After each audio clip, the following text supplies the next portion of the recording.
I rate Jay Electronica very highly, really highly. For me,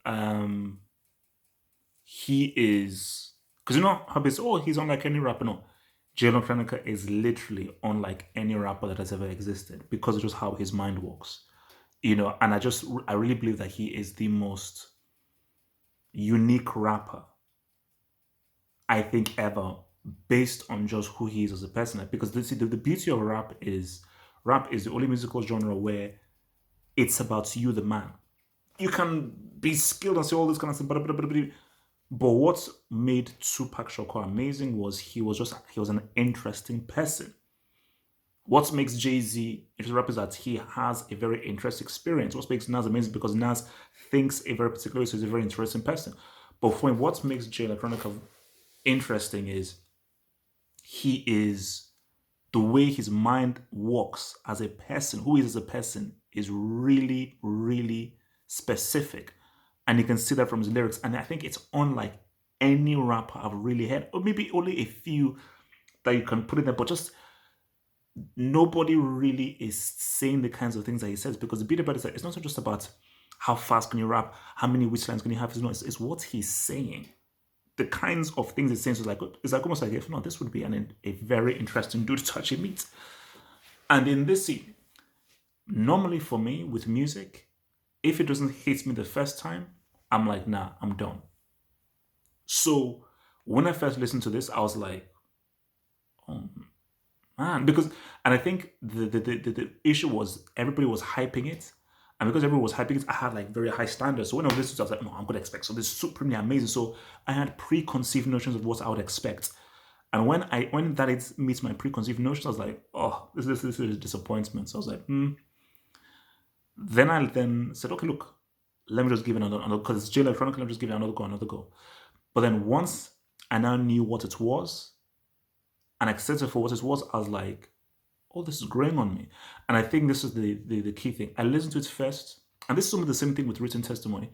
I listened to it first using speakers, like my surround sound speakers. I was like, man, this thing isn't really popping because not all the tracks are mastered.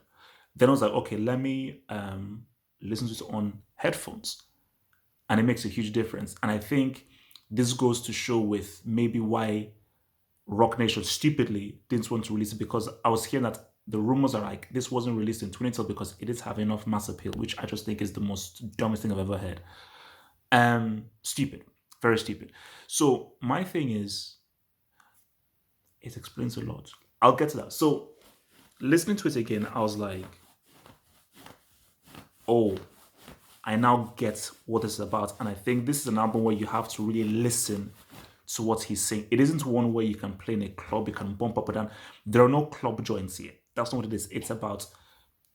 It's a piece of work from top to bottom. Like the last track is like a Japanese flute, 10,000 petals thing. So it's like a Japanese instrumental song, and that's how it ends. It's like it's an instrumental. so um so just if and the key thing about it is that obviously you've heard stuff like the Shiny Suits Theory, Letter to Falcon, which is for me the best track on that is either Better in Tune or Letter to Falcon. Because Letter to Falcon is like it's on my Jay Electronica playlist. I've listened to that song like hundreds of times commuting. But these songs on this album make more sense and the sequencing is better because like I think the Shiny Suits Theory, I think that might be on written testimony. It doesn't work there. It works beautifully because it blends in very well with the previous record and just because the whole thing went and with the kids doing the stuff and they're applauding, it makes more sense here. And you could just see that this album is much more of a concise, cohesive piece than written testimony. Because I think written testimony, which I really like written testimony, and I still listen to that a lot. It definitely feels as if written testimony felt like something was forced. And he was like, and it must have been something under contract obligation where it was like, okay, I've got to put this out here because of this and that and so forth. Okay, blah, blah, blah, blah.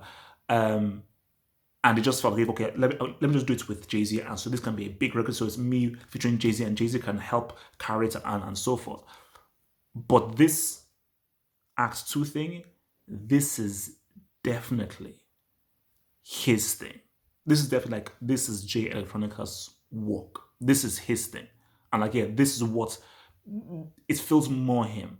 Whereas I think written testimony just feels much more as he was forced to bring that out. This actually feels like, this is actually what he wanted to bring out. Which is why I do feel that some stuff they was saying on written testimony and being pressured and everything may be to do with what happened in 2012. So my thing about this is, there are rumors. First of all, just with regards to the album, right now, after this is done, I'm going to listen to it again. But after, I think I've listened to it 3 times now, back and forth 3 times. And for me, it's because there's some weird tracks. There's some tracks that, okay, this is weird, but it somehow works. But it's a very strange album, but strange in a good way, because it's like, I've never really listened to an album like this. Just the way that the songs are constructed, how he raps upon them, the beats that are used, and just the general vibe. It just feels very different. It does not feel. I've never really listened to an album quite like this before. Hence why, because Jay Electronica is such a unique kind of guy. So in that sense, I'm like, okay, yeah, it's and it's a unique album. It's a very unique album, and I just think that it's one of those albums where I think the more and more you listen, the more and more it will grow on you, which is similar to Illmatic, because like Illmatic is one of those things where the more and more you listen, you're like, oh, I picked this up, you picked it up, you picked this up, you pick that up, and it came out on my birthday. Now which is why I even tweeted to Jay Electronica, like the album came out on my birthday. So again, the theories of why wouldn't you release this? Because this is an album. Like, as long as you just master, mix, make everything look pretty, it's like, this is what it is. I refuse to believe the rumor that he didn't release this due to Rock Nation saying he didn't have enough mass appeal. I'm like, what? That's not the kind of asset he is. He is just what he is. So I don't understand that. I don't really get that. I don't really get how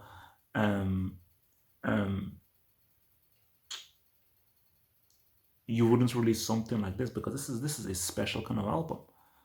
And you just say to yourself that if he had released this back in 2012, because it's interesting, because 2012, that was before Kendrick, before J. Cole, before Drake really was really saying what's up. Because even 2012, I mean, what was even around in 2012? Like, maybe some guys in the comments remember, like, who was really the big... Was this during Lil Wayne? Was this still during Lil Wayne's run? So who was the biggest act? Because this was before, because Kendrick's Good Kid, Mad City was 2015. And J. Cole's Forest Hill Drive, I think, was 2014. So yeah, who was really the big dog in 2012? So, but I still feel like in 2012 there was definitely a chasm and a space and a gap for him to really come in and say what's up. It's almost similar to how Rakim and Dr. Dre, they were supposed to do an album together. It didn't work because Rakim said that, as much as I respect Dr. Dre, he didn't understand me, and it was taking me in a place in which isn't my brand and isn't what I'm about.